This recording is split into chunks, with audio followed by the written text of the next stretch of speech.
Gure herriarentzat garrantzi handiko obra batzuk ere hasi dira. Sekaina eta Gerreazpiko babes ofizialeko etxebizitzen obrak entzuten dezutenez hasiak dira jada. Sekainan 22 etxebizitza doaz eta Gerreazpin 36. Lanak ondo hasi dira eta martxa honean doaz. Atailun garbigunea egiteko lanak ere hasita daude. Hiri hondakinen bilketa eta kudeaketarako urrats garrantzitsua da garbigunea egitea.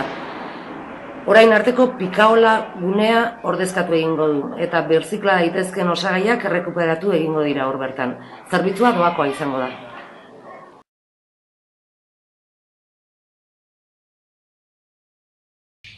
Bilduren programan, erosetarik gabeko hondakinen kudeaketa definitzen dugu. Hortarako lan handia egina dakagu dagoeneko zuribilen atezateko bilketa sistemarekin.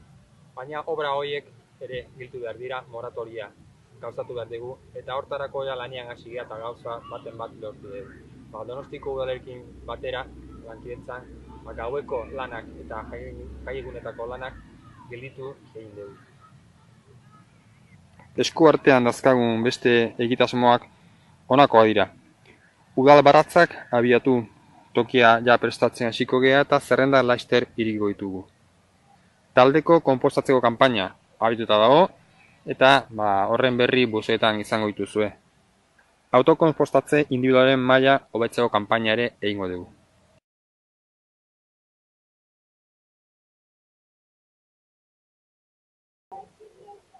Oiardo rezepzionatzera doa udala.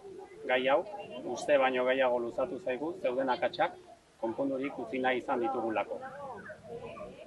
Herriko taldeei dirulaguntzak banatu zaizkie. Aldi berean, triptiko bat atera dugu eskaintza berriekin.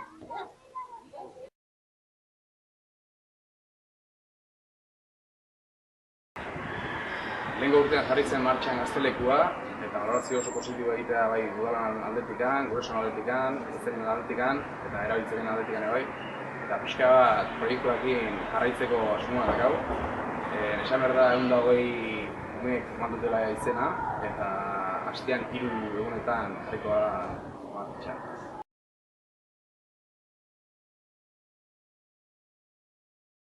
Beste alde batetik, herritarren parte hartzerako batzordea osatu du.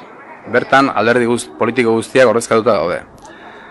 Batzorde honen beralako helburu bezala, esango nuke, alde batetik herritarren parte hartzea erregulatuko duen araudi bat gauzatzeko prozesu parte hartzaile bat martxan jarriko dugula. Beste alde batetik udalean eta batzorde ezberdinetan aholku batzordeak eratzeko aukerak eta beharrak aztertuko ditugula baita ere. Eta azkenik, herriko erakundeen eta herritar taldeen parte hartzea bultzatze aldera herrian dauden talde guztien erregistroa gauzatuko dugula.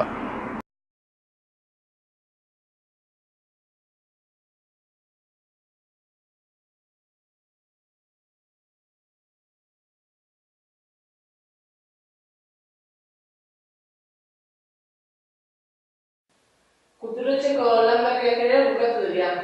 Dagoeneko ekipamentua lantzen ari dira eta pentsatzen dugu gabonetako inauguratzeko moduan izango garela. Herriko kultur taldeei ere dirulaguntzak onartu eta banatu dira. Bertan, 80.000 euro banatu dira talde guztien artean.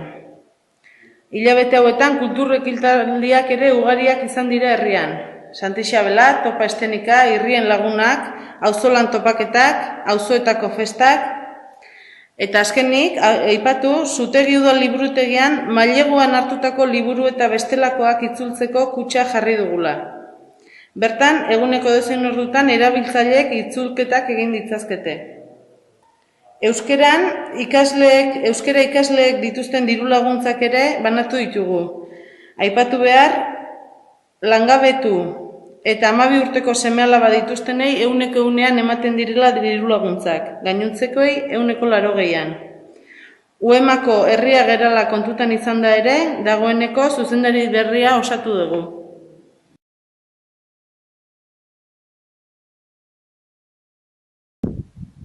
Hezkuntzaren aldetikan aipatu alde batetikan Udarregi ikastola txiki geratu dela Usurbildarrentzat, eta bestetik eskola publikaren eskaera ere badugula herrian. Lakuako hezkuntza sailaren hitzetan, sare publikoa bermatuta geratzen da usurbildarrentzat inguruko herrietako ikastetxeekin. Udalak bidea jorratzen jarraituko du usurbildarrek herrian hezkuntza bermatua izan dezaten.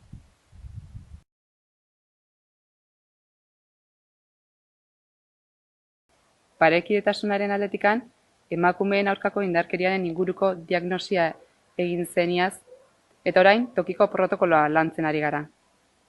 Bestaldetik, emakumeen eta gizonen berdintasunerako lehen plana abian, ikastaro batzuk jarri dira martxan emakumeen ahalduntzea sustatzeko.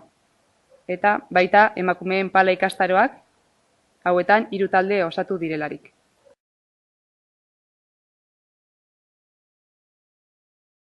Enplegua edo garapenaren aldetikan, merkataritza eta ostalaritza sustatzeko Hurbilagorekin 2011ko esparru akordioa sinatu dugu. 8 lanpostu ere martxan jarriko dira Lanbiderekin elkarlanean 3, 5 eta 6 hilabeteko lanaldiarekin. Bestalde, PCPIak edo hasierako lanbide prestakuntza programetan ilapaindegi eta sukaldari tailerrak abian dira jada.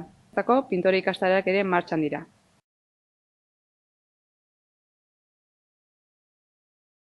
Gizarte zerbitzutako diru laguntzak banatu dira, herriko hiru elkarteekin hitzarmena sinatu dira, beste taldeekin nahiko prozedura jarraitu da.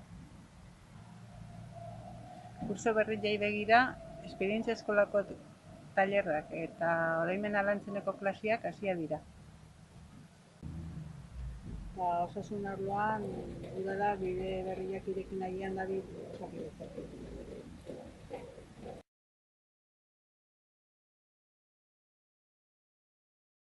Zerbitzuen aldetik ekimen asko izan dira, baina garrantzitsuenak aipatuko ditugu. Aginako Herriberako bidea osatzeko desjabetze espedientea onartu du udalak. Era honetara nekazalanak errazago burutzeko beharrezkoa den bidea izango da zonalde horretan. Eta ez baserritarrentzat bakarrik, oinezkoentzat ere paseatzeko ibilbidea atsegina baita. Erreizpeko urtegian aspalditik dauden isurketak kontrolatzeko asmoz, urtegiko garbitze lanak hasi dira.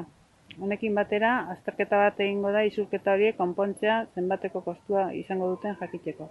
Donostiako 2. bialaren lanen ondorioz kaltetutako bideei dagokionez, Arratzain eta Zalaiondi arteko bideen konponketa zuzendu ditu udalak bidegi eta herritarren artean. Laster amaituko dira obra hauek. Atailuko herriberara isurtzen diren urzikinen saneamendu obrei hasiera eman zaie. Era berean, Zubietaldeko saneamendua bukaera fasean dago.